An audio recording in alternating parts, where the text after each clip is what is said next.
I grew up using products that I'm gonna expose all of us right now. Okay, don't act like you didn't use it, okay? Blue Magic, Pink Lotion, Vaseline, the list goes on. You're welcome. What's up everybody, my name is Essence and welcome to my channel. Today I am talking about my hair journey, finally. So first of all, pop quiz. How old do you think this little girl is?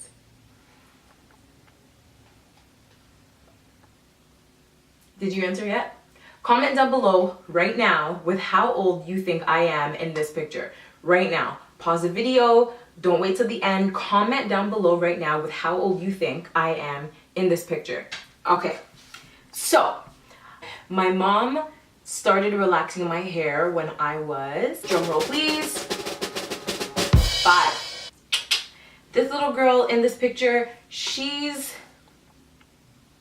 I think I'm 4. I'm actually 4 years old in this picture, and I'm pretty sure I have a perm because the edges are straight, okay? So I got my first perm when I was 4 or 5. My mom's not quite sure. I'm pretty confident that I'm 4 years old in that picture, but for argument's sake, we're gonna say 5 just to be safe, okay? We don't wanna be throwing my mom under any moving TTC buses, okay?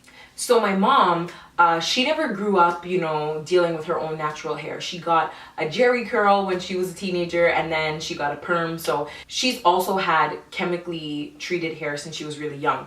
So when I came along, it's not like, you know, she was well seasoned in the hair department. She wasn't marinating her roots overnight in deep conditioner like we do today. None of that. She was basically new to the natural hair game when I came along. So she just couldn't deal with my hair. And if you want to see my mom come on my channel and we can make a video together and we can talk about her hair journey and why she relaxed my hair and stuff, comment down below if you want to see my mom on this channel. If you know my mom, you know she's a handful, you know she's jokes. So comment below if you want to see her on here.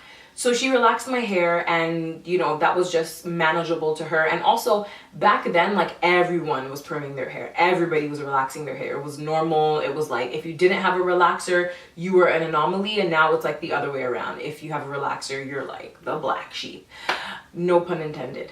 The black people. Okay, wow, bad joke. So anyways, so yeah, so I had a perm. It was normal. It was a thing.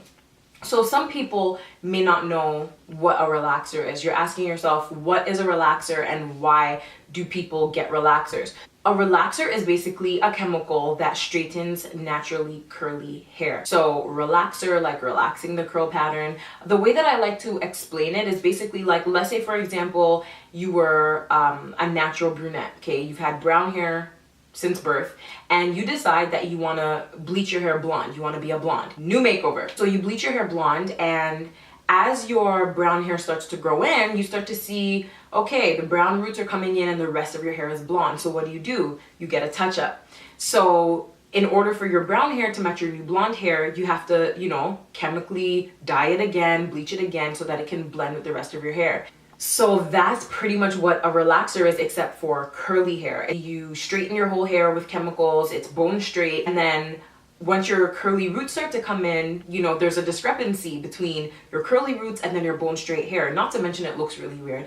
So what do you need to do? You need to go to the salon and touch up your roots and get a relaxer. So that's what a relaxer is, and that's why people do it. They do it mainly for a certain look, a certain style, and also to easily manage their hair, because curly hair is really hard to deal with.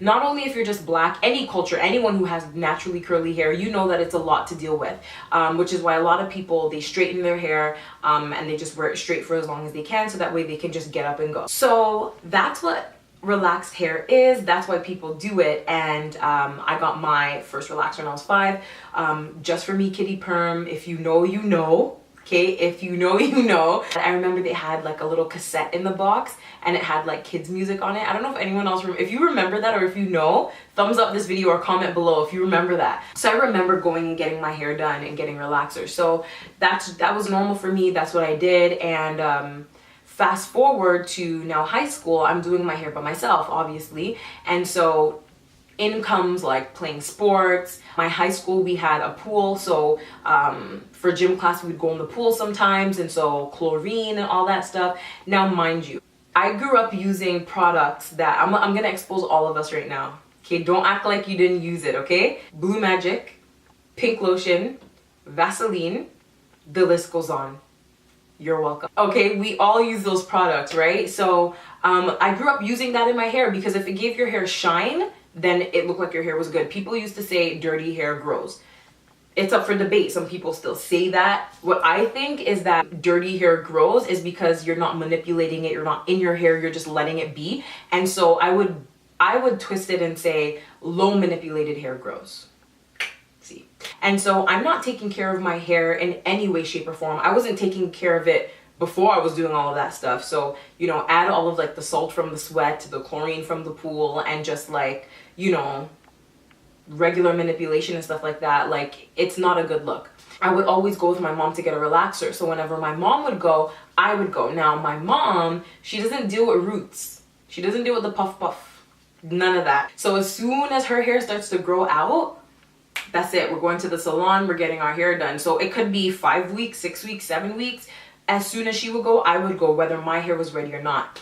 As you can imagine, there's a lot of like overlay, perm on perm on perm, because if you think about how much your hair actually grows in a month and a half, 2 months, it's not that much. So what you're supposed to do is only perm or relax the curly roots, but because you have so little growth, naturally the relaxer gets on your already permed hair, which causes breakage, which causes thinner hair, which causes more brittle hair, and all of that. So just fill in the blanks to see how unhealthy this could be for your hair. So once I went to get a relaxer, my stylist was like, you know, what's going on with your hair? Like, it doesn't look like it's in good shape right now. And I was like, yeah, well, I play sports and I'm in the pool. And she's like, yeah, I could tell that something's definitely like, you know, drying out your hair and stuff like that because it's not looking right. So take a break from relaxer for a little bit. Taking a break from relaxer, it didn't mean like, you know, wait it out for 4 or 5 months and come back later. It was like take an extra 2-3 weeks. So I took a break from relaxer for 2 or 3 weeks and came back and did the whole thing over again. Now, mind you, I wasn't one of those people who had those stories like everybody knows somebody who knows somebody who knows somebody.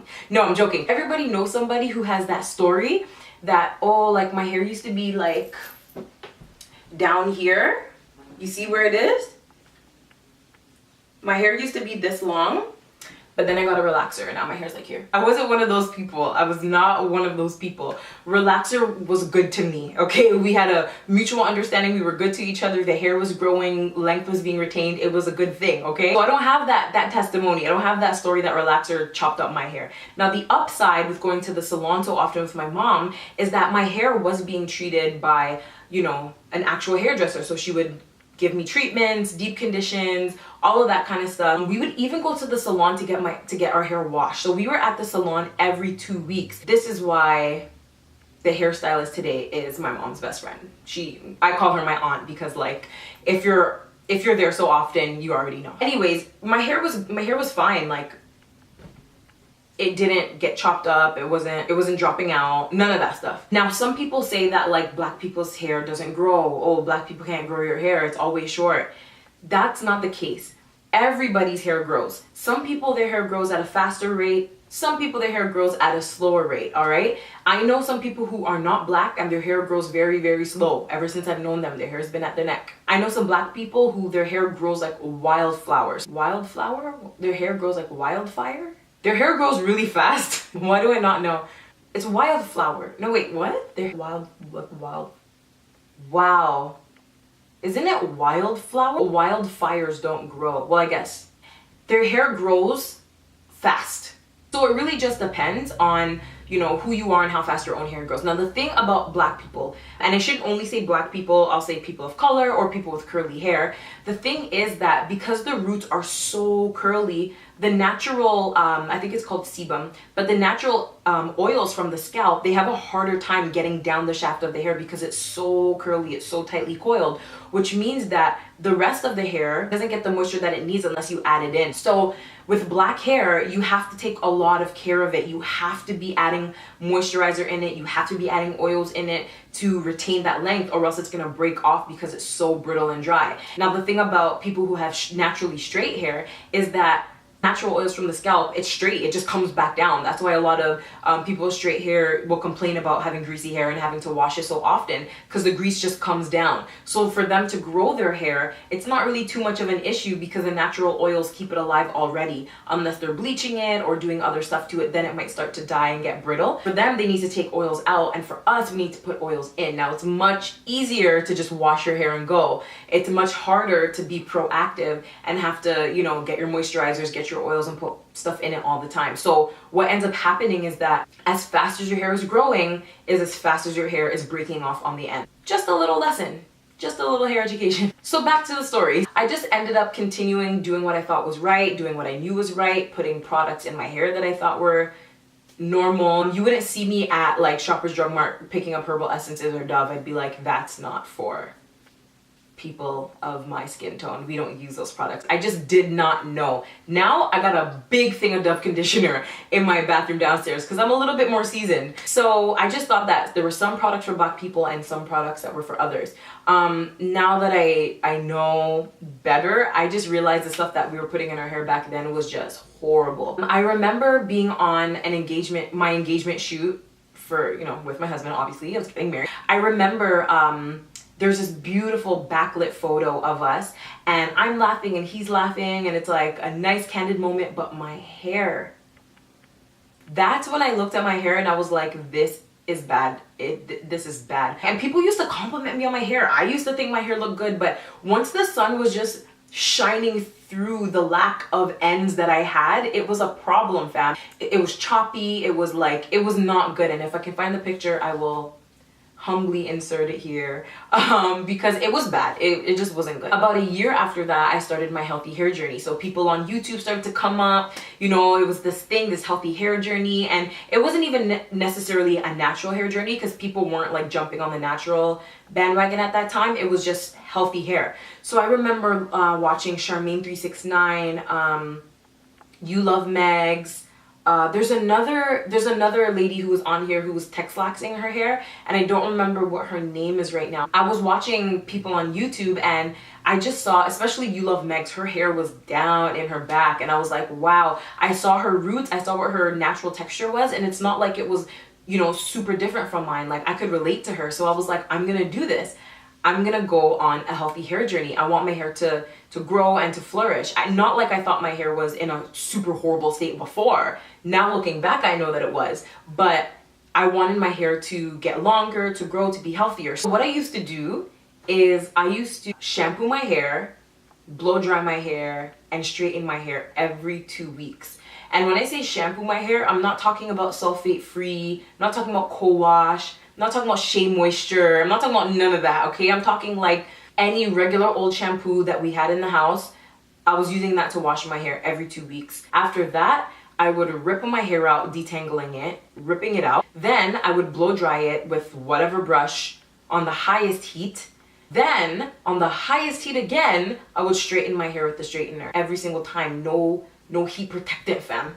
I was doing that every 2 weeks because I wanted my hair to be straight. I wanted it to be bomb. My hair was already permed, so like, how much more straight are we trying to go for here, you know? That's the process that I was doing to my hair. So when I started my healthy hair journey, immediately everyone was like, cut out heat, cut out heat. And I was like, wow, this is gonna be drastic. What I did is I started air drying my hair.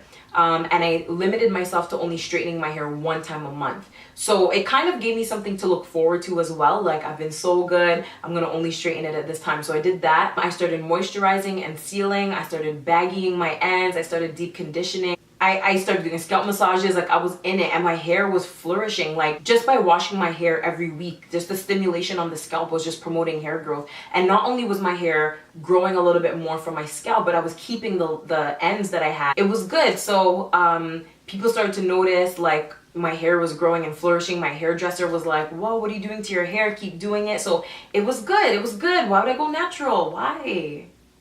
Why would I do that? So what I started to do is I started to stretch out my relaxers. That was the game changer. You Love Megs, she started stretching out her relaxers to like absurd periods of time, like 20 weeks and like super long time, and she would wear wigs and weaves over her hair. The difference with me is I grew up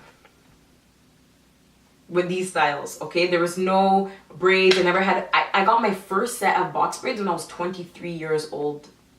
Take it in. There was no protective styling, there was no braids, there was no cornrows, there was no nothing. Like, it was just straight bubbles and clips. That's it. No one in my family wears like weaves or wigs. My mom definitely doesn't, because she doesn't know anything about hair really.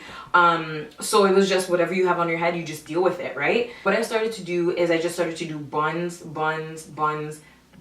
Like, my husband was sick of the buns. It was getting bad, but I was doing buns. I'm like, I need to keep my ends off my shoulders, you know. That's like the best protective style to do. So I just started doing buns, and then eventually when I started to stretch out my relaxer, I realized like I'm gonna stretch it out to like 12 weeks. I was going about like 8 or 10. So I'm like, I'm gonna go 12 weeks, which is 3 months. So I started doing that.